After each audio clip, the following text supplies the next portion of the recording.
What's up, YouTube? It is your boy JB, and we are here today with a new episode review for Real Housewives of Potomac Season 5, Episode 18.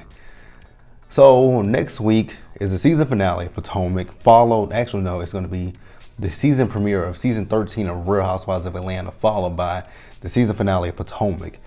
Wow, next Sunday is going to be a jam-packed day.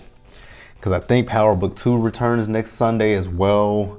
So that'll be up before, Atlanta and Potomac come on.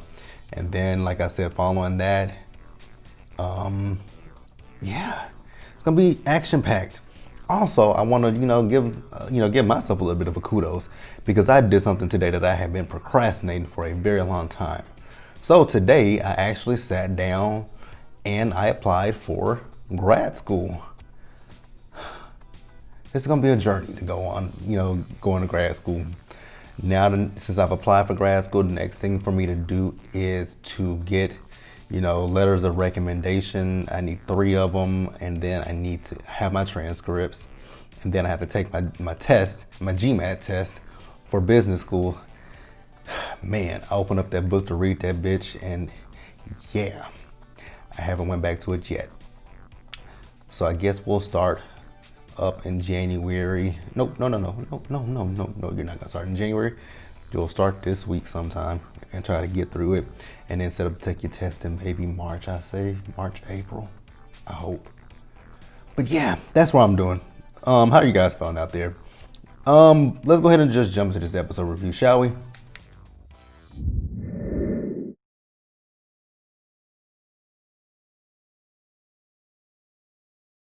All right, you guys. So the episode. I'm gonna start off with the small stuff. The very first small thing that we have in this episode was Robin and Juan. Honestly, I don't even think this is gonna take 30 seconds to get through Robin and Juan. It might take a little bit longer, depending on how I talk. Yeah, it's gonna take longer than 30 seconds. But Robin and Juan. So with these two, we see them and she's meeting her realtor and they're looking at a house. That was it. Literally 30 seconds right there. They were looking at a house. The house was nice. I was just sitting there thinking to myself the whole entire time is like, can Robin afford this house? We do know that she is $900,000 in the hole to the IRS. But you know what? I don't count people's pockets. But the house was definitely nice. Maybe the Potomac checks really help her. I don't know what the Potomac women get paid. I would assume. Now, here's the thing: when it comes to the Housewives franchises, I don't know. Well, I know what the number one rated one is. It's Atlanta, but I don't know what follows Atlanta. If you guys know, let me know in the comment section because I definitely don't know. I know Potomac has great ratings. The Housewives that I know don't have the highest ratings is going to be between the Housewives franchises that don't have high ratings is Dallas and Salt Lake City, but Salt Lake City is brand new. Those two are the ones that have the lowest ratings. I'm so surprised that Orange County has, in the millions. I'm really surprised by Orange County. And then I think Jersey has in the millions as well. I think New York does as well, and Beverly Hills. But yeah, let's move on. That's it for Robin.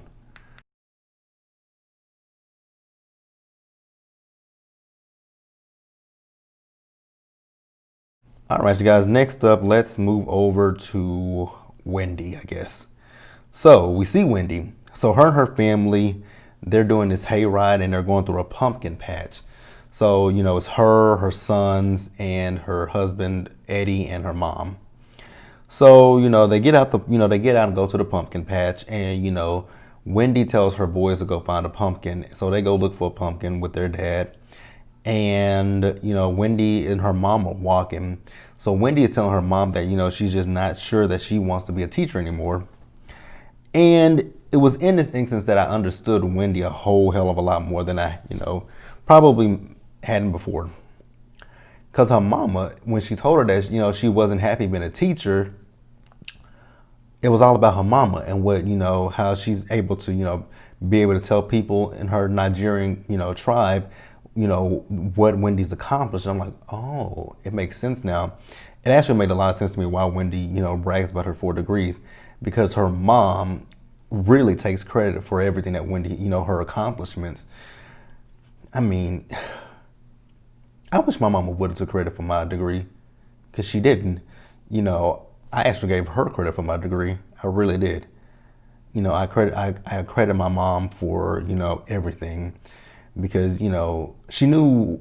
The one thing I will say about my mom, she was very supportive about everything that I wanted to do, and that's what I can say about my mom, is that I appreciated her for. She sacrificed for me, but she never. No, well, actually, kind of, sort of. So the funny thing is, when it comes to my mom, so I graduated high school at 17 years old. And, me being 17, fresh out of high school, I went the entire summer. She actually let me go the entire summer. I didn't have a summer job. I didn't do anything the whole entire summer. I turned 18 that summer of 2007, turned 18. She let me have fun, let me go out to I went out to the clubs with my friends and everything. And maybe a few weeks before school got ready to start, she asked me, so, Jerome, what you gonna do? I'm like, I don't know what I'm gonna do. She says, well, you need to figure something out. I'm like, why? She's like, you're grown now. You're an adult. You're 18. So you got 2 choices. She says, I know what you want to do. She says, I know you love music, and I know you love all that stuff, but you got to have a backup plan. Because my plan at that time was looking back at what a 17-year-old me was thinking. I'm like, you were so naive. Because a 17 going on 18-year-old me wanted to go to California to try to pursue my dreams of being in the music industry or an actor and stuff like that. And looking back on it, I'm like, yeah, I'm glad she talked some sense into my dumb ass. So she told me, she was like, you got 2 choices. Either you're going to go to school, or you're going to get a job, a full-time job, and help me pay some of these bills around this house. I was like, ugh. And I told her, I'm like, I don't want to do either one of them. She says, you don't have a choice. She says, either that or you got to go. You're 18. You got to go. I'm like, really? I'm like, well, I don't want a full-time job. She says, okay, so you're going to school, right? I'm like, but I don't want to go to school either. She says, it's one of the two. It's either one of the two, school or job. Choice is yours. I was like, but I don't know what I want to go to school for. She's like, well, you got some choices to make, because school starts at this time. School started it was 2 weeks before school started. And she was like, you got a choice to make. So choice is yours.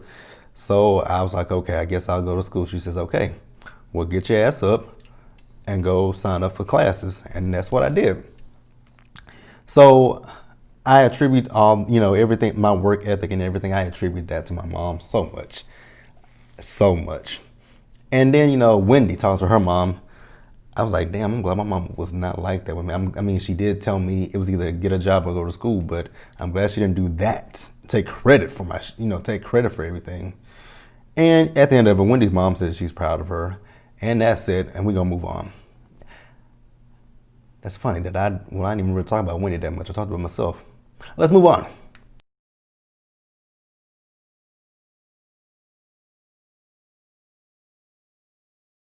All right, you guys. Next up, let's discuss Giselle. So we see Giselle, she and her daughters go out for her. She's celebrating her oldest daughter. The twins are Angel and Adore, so that is Grace. And she's 15 years old. And, she's talking to the girls about, Jamal coming to, stay with them for the holidays. And I was just looking at those girls because you could see it in their face. You could see it written all over their faces that they're not that excited about their dad being around. I don't know why Giselle expected them to be gung-ho for Jamal coming when you told them earlier in the season about Jamal and those girls were not gung-ho for their daddy. What does she expect from? I mean, I get it. I get that Jamal is their father, but you're their mother. Yeah, I mean, honestly, with Giselle, I'm really over this situation because we all know that this is just a storyline for her. Like, you cannot tell me that she and Jamal are in a relationship with each other. Because anytime you see her and Jamal on screen, there is literally no chemistry between the two of them. So then we do see Giselle and the girls, and they're doing this family photo shoot. Now, before the photo shoot, she told Cal, who does her hair, which I don't know, that wig that she put on, the wig itself wasn't bad. It was just the styling of it was terrible because it looked humped up right here. Because I never saw, because when she came in there, she had a ponytail.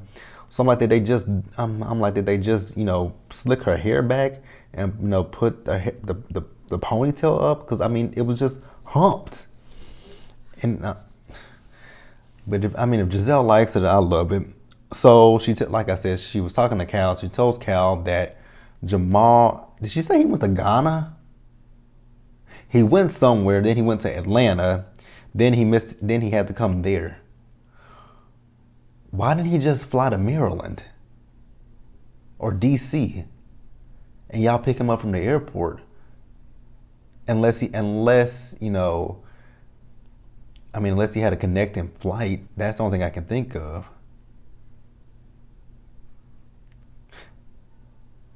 But why would he have a connecting flight in Atlanta when he lives in Atlanta? Yeah, this shit is fake. This is just not real. And then when she did FaceTime, he said he was getting a manicure in the airport. I was like, yeah, this just okay. I came when it comes to Robin and Giselle. Not Robin and Giselle. Giselle and Jamal. Why did I say? Oh, because hell, they both the same. Let's move on.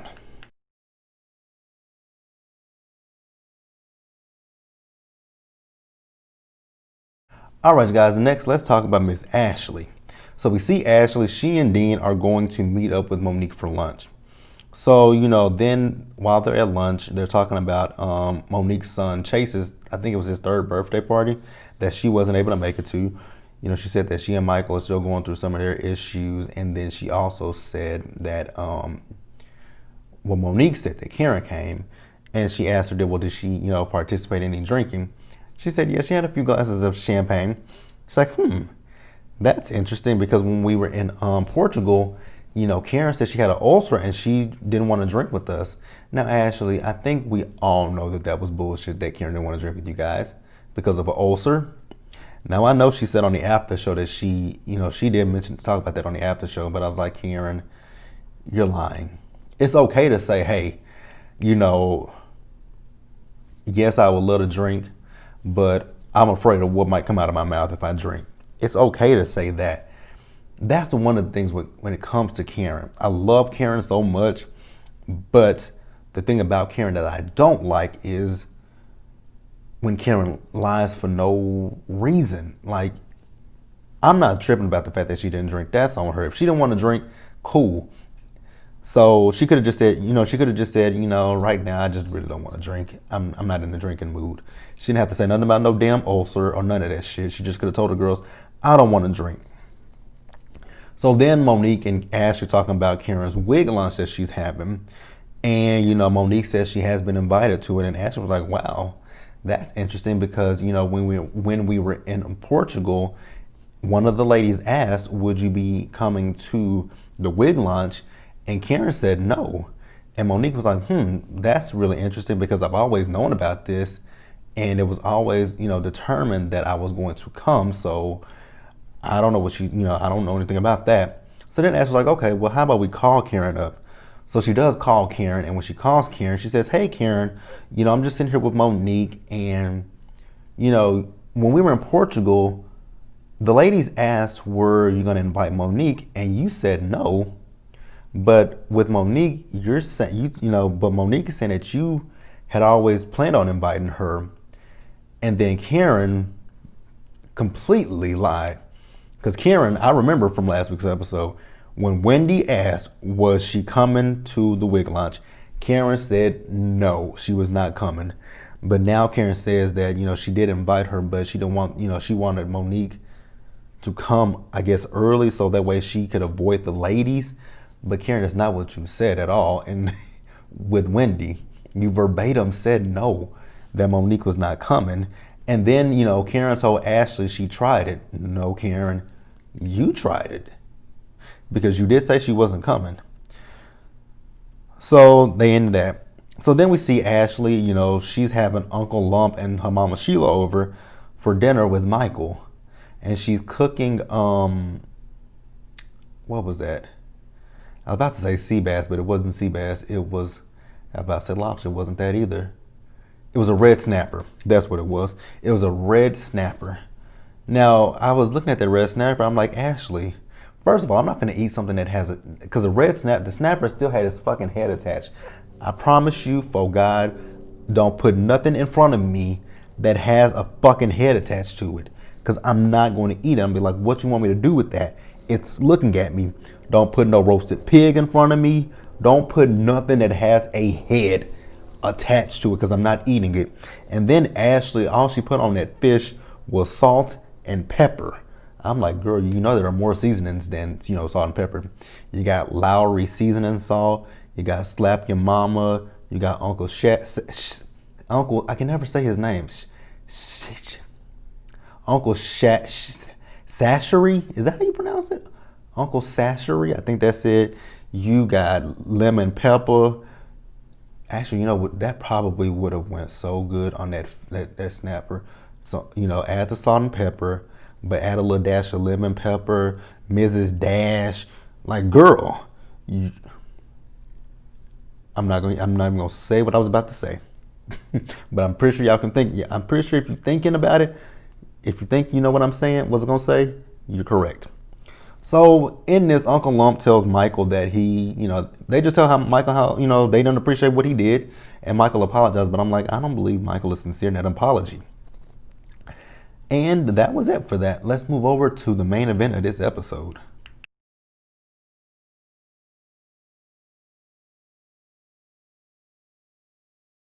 All right, you guys, then and lastly, let's talk about Karen. Let's get this one scene. Let's hold off on that. So Karen, you guys remember, she's having this wig launch. So she has her partner over, Steven, who calls himself the wig doctor. He has the prototypes there. She did, share her, it's on her Instagram post. I think it was yesterday. She did share a link to her website. So me, being interested, I'm not interested in wigs by no means. But I did go to the website. I did look at the wigs. The wigs look nice.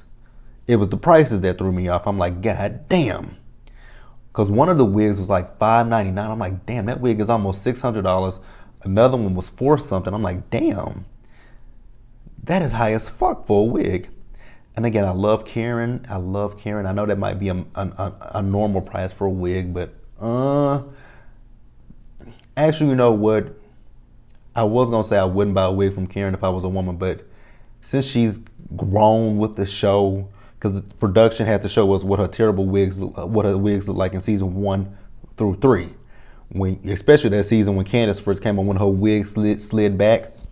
So they showed us that, and I'm like, okay, the wigs actually do look like quality wigs, but I just don't know if I would buy I don't know if I would spend $500 to $600 for a wig. I just don't think I would.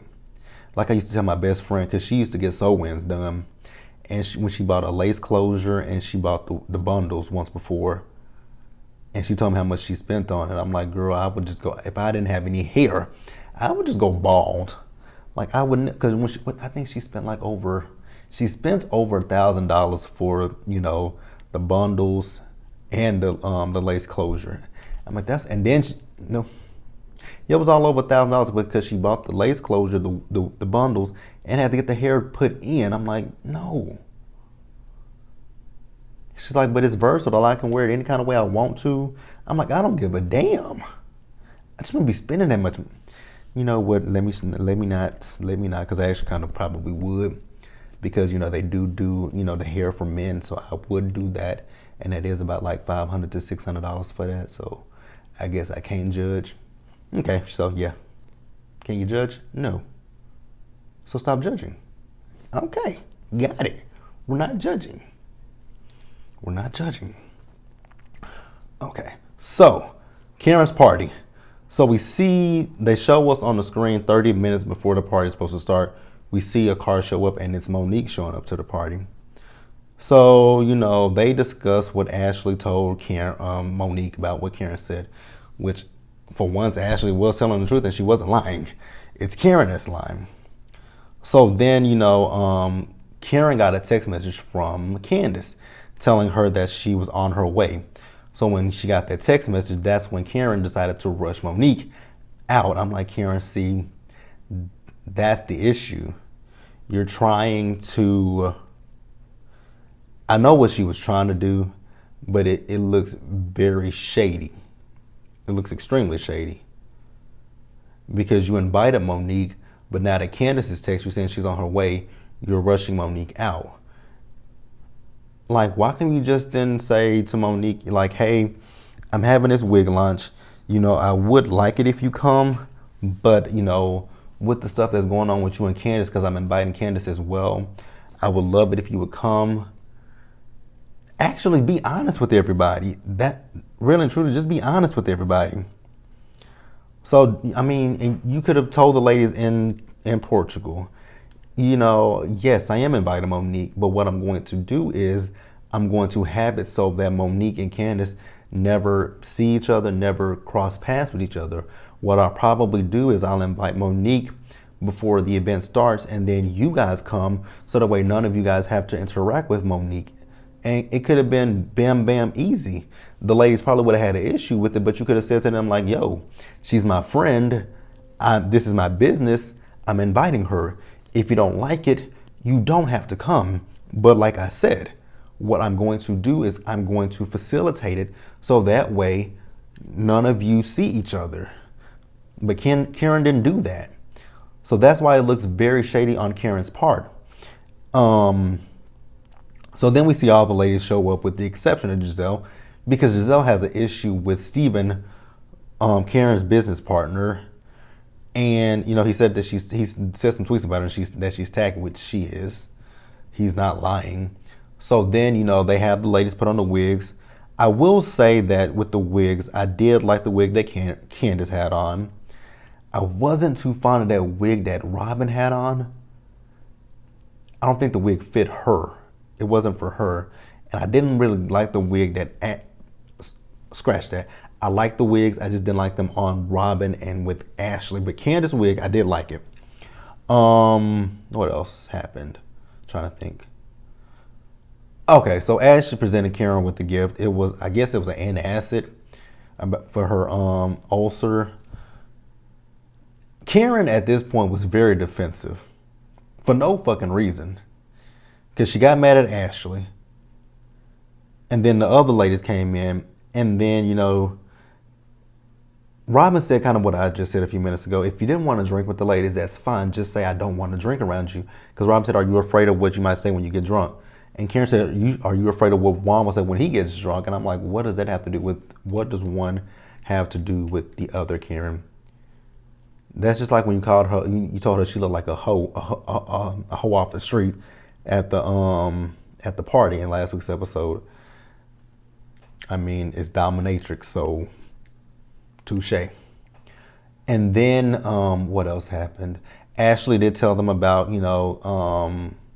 Monique showing up, and Karen came over there with her box for her wig, which was a nice box, but she was deflecting once again. Because they were talking about Monique. She's like, I'm not talking about that. I'm talking about my box. And then she and Ray left. And I'm like, see, Karen, that's where we're going to have to kind of differ, because you were fucked up for that one. Like, you could have nipped this all in the bud.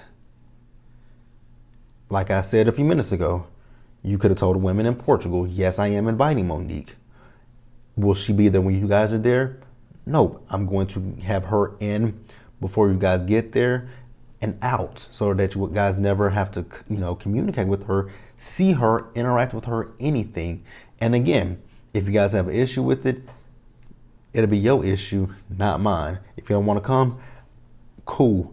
No sweat off my back, no nothing. But you guys, that is Real Housewives of Potomac.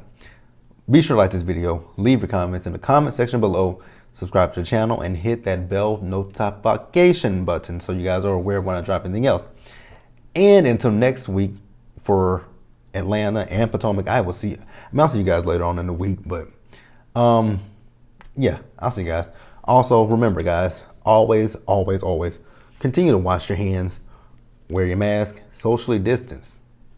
Bye guys.